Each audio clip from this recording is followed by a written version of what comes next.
here I am in a super oversized t-shirt, sitting in my bedroom in Vicksburg, here to tell you about my round 3 with AmeriCorps NCCC. So round 3 started when we got back from winter break. It was a really rough time for me.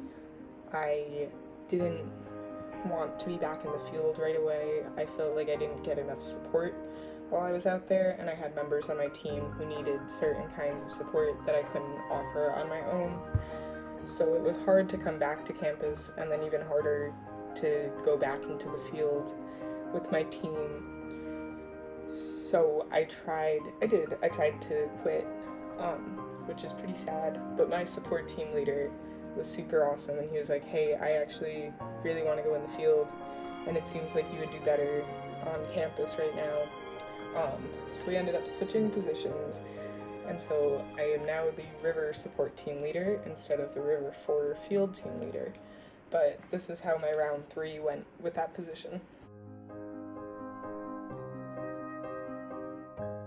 First task I had as a support team leader was training a new field team leader, since there was another River team leader who quit around the same time that I was going to. The first task I had was to help come up with an interview process to hire up a new team leader for River 5. So I worked alongside Caleb, the old support team leader, and Mark, my River unit leader, to hire up Adam to take over Jacob's team. After hiring Adam, I got to work with him a lot to train him on our different devices, like our laptops and our phones, and to help go over basic team leader duties. Then I got to go out in the field with his team. We drove for 3 days up to Hartford, Connecticut to work with the Habitat for Humanity located there. It was a little bit miserable flying to Mississippi and then a week later driving all the way back to basically where I flew from. But I was only there for 2 weeks, so it wasn't too bad. And we got to work on different parts of a house than I did in Florida, so it was pretty cool getting to see different stages of a house and getting to train someone to be a team leader. That was a really cool experience. Team stayed in a house that was built by the Habitat a few years prior in an area that wasn't too safe to walk around, but their house was beautiful. It didn't have much furniture, so we slept on cots while we were there, but it was still a cool experience. Team worked with the Habitat for Humanity construction side 4 days a week, and then in the restore once a week. The Habitat for Humanity of North Central Connecticut is who they worked with, and they were opening a second restore, so the team got to put together a bunch of furniture and lay out the floor plan. I thought it was really neat and entertaining to work with people who have never seen snow before. Since we have people from all over the country in our program, this team happened to have a lot that were from the south, and they got so excited over like small amounts of snow being on the ground. It was also really cool getting to interact with different teams from more of an outside perspective, or like a support perspective rather than their direct team leader. It was just fun getting to see how different people interact with different kinds of groups. Overall, I thought this was a really neat experience. It was definitely interesting getting to know the site supervisors and the different members on the team, knowing that I wouldn't be with them for the whole round.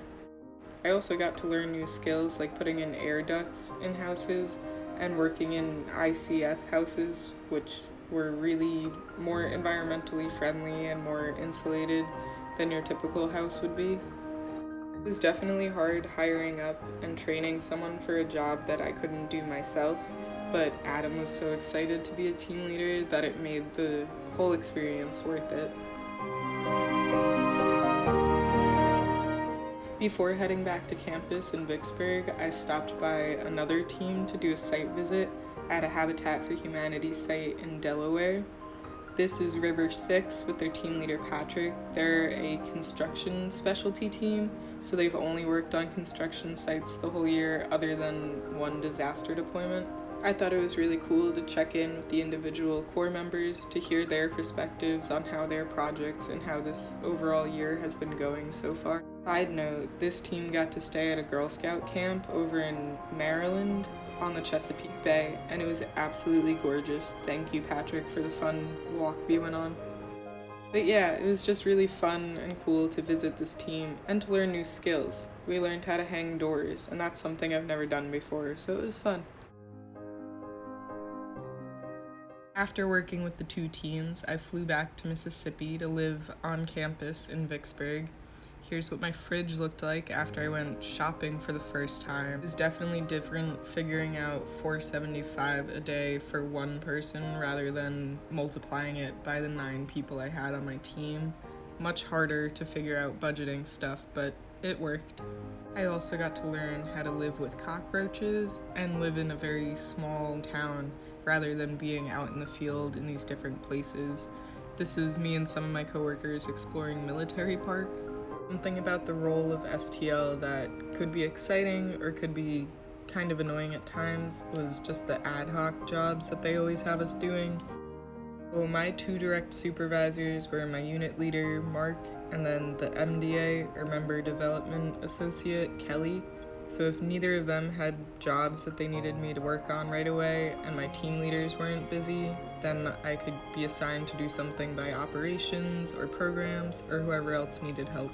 Operations STL, Nick, and myself ended up getting called to deliver a truck to a Delta team who desperately needed a new one.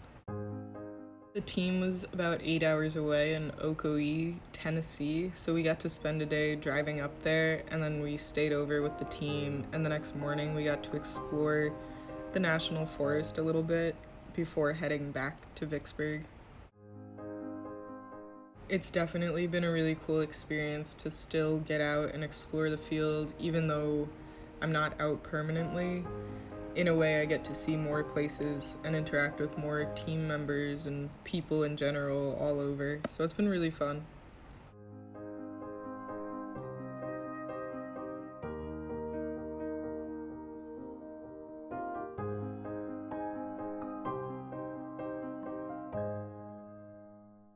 Round 3 took place during the end of January and the month of February, and the weather in Mississippi was still terribly humid and warm outside, but it rained so hard anytime it did rain, and I loved that. It was so much fun to go out and play in the rain.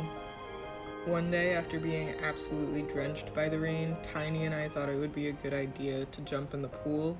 I can tell you it's absolutely not a good idea to jump in a pool in February, even if it's in Mississippi. It was so cold. It's also been cool exploring different areas of Louisiana and Mississippi. Since there isn't much to do in the immediate Vicksburg area, we can send in requests to take the Govey vans out for the day, so we got to explore Natchez State Park. Unfortunately, the group of people I went with, we ended up in a hunting area, so we didn't really get to hike or walk around, but it was still pretty to look at. And we also got to walk around the town of Natchez, which was interesting because we learned new history about Mississippi and got to meet people who live there and hear their stories, so that was cool. While I enjoyed being a field team leader out with the team, it's also really cool to be a support team leader back on campus. I spend a lot of time on the phone or emailing different team leaders, talking to their assistant team leaders over text and over phone calls, and just trying to support them in any way that they need and the ways that I see fit. It's been cool also being on campus, so if someone in the field can't get a hold of a staff member on the phone, they'll call me and I can go up and knock on their door and see what they're doing and try to get more direct help for people who need it rather than just feeling like you're left alone and no one's paying attention. Another cool thing about staying on campus is that we get to help out with more local events or things that are happening close by campus because people know that we're volunteers, so they'll come to us to ask. So here's one event we did. It was a Jackson Pride event. It was a drag show. They were raising money. It was just a super fun event that I wouldn't have known of if I wasn't helping out with it.